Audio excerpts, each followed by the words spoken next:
Hello and welcome everyone to Breathe with Lucas and the third in our series of breath technique profile videos. And today we're taking a look at the box and triangle breath. A really well-known breath as it's used through a number of yogic practices and a number of mental health experts, it's just really widely known and used, either the box or triangle. Where it really gets incorporated into my practice and where I believe it's the most beneficial, if you're really keen to get into some of the more intense hypoxic breathwork practice, the more intense over breathing and holding that you'll see on my channel, but you haven't got the full lung extension, you haven't fully got control of your functional breathing and your diaphragm, etc. as of yet, then this is, and haven't had huge exposure to breath holds, and the effects that come with that, then this is a great gentle breath style to use to really ease you into that side of things. The reason being, it's intermittent holds at a much shorter level. What do I mean by that? Well, the box breath is an inhale for 4 seconds,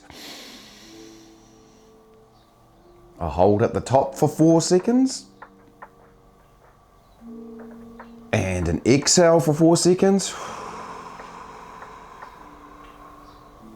more commonly through the nose, and a hold at the bottom for 4 seconds. And there we have it. So in 4, hold 4, out 4, hold 4. There's your box. We'll have a nice fancy graphic coming up on one of these sides here, demonstrating that as I have spoken. Likewise the triangle, so you could probably guess how this is going to go, but it'll be an in for 4, hold for 4, and exhale for 4, straight into inhale for 4, and on we go. Hold for 4, exhale for 4. And what this is doing, as I say, is gently introducing the body to that light stress, that light air hunger, and slowly but surely beginning to build our CO2 tolerance. So we can do this starting with just 2 seconds, building it up 3, 4, 6, 8, 10, and just keep that going if you're comfortable with it, and that'll lead you into getting more curious and having a crack at some of those hypoxic breathwork practices that are a bit more follow-on but bring the stronger benefits. But enough talking from me, without further ado, let's get some practice.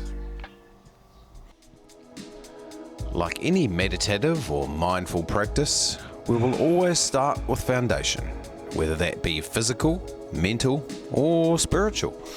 So let's ensure whether seated in Sukhasana easy pose, meditation pose, or lying there flat on your beautiful back, ensuring those natural curves of the lower back lift just slightly, that we have full grounding, contact and receptivity with the earth.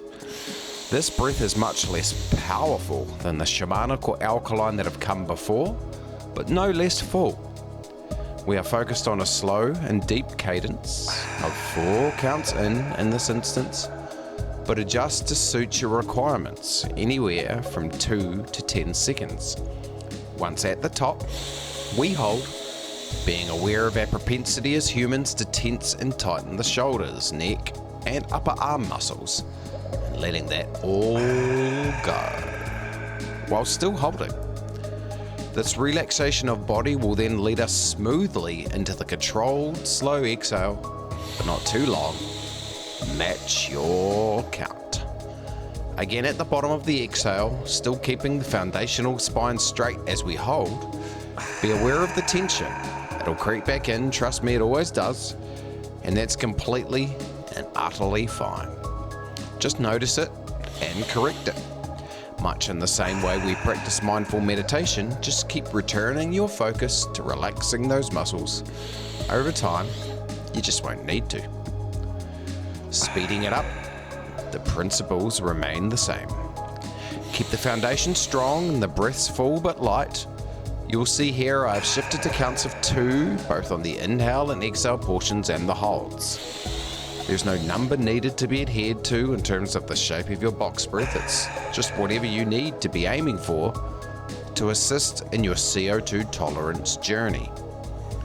Learning to love CO2 and not just treat it as a waste gas has been a huge part of my breathwork journey, and I hope it will provide you with the same life-changing revelations.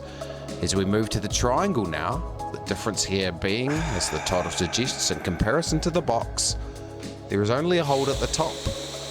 Technically this makes it an inverted triangle, I do get that, but this is how I was taught years ago, and how I have always used it.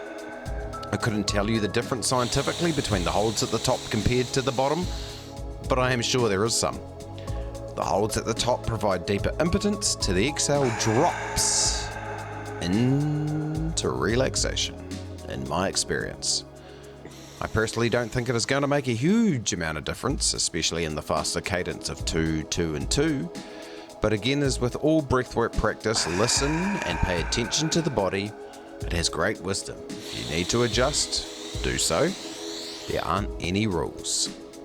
I do treat 2 seconds as your minimum interval with either the box or triangle breath holds, and 10 seconds as the maximum. Once you drop below 2 seconds, it's just connected breathing. Once you get over 10, well, you might as well do proper hypoxic training. Just saying. Coming to the end of our practice now, with the 2, 2 and 2, and the triangle. Beautiful work, breathers. Love your work. So as you can see there, and as you can probably feel if you've followed me along, that things gradually get more and more relaxed, and we become gradually more and more into our body, feeling those cells awaken, feeling that immune response really begin to awaken, and that EPO begin to rise, so EPO production begin to rise throughout the skin and the cells. And yeah, it's a lovely breath, give you all the other benefits of relaxation and leading you into meditation, but it's a great one for building up that CO2 tolerance. That's us for today, team. Hope you've enjoyed this one. Stay safe, stay free, keep an eye on the channel for the next one, and we'll see you again real soon.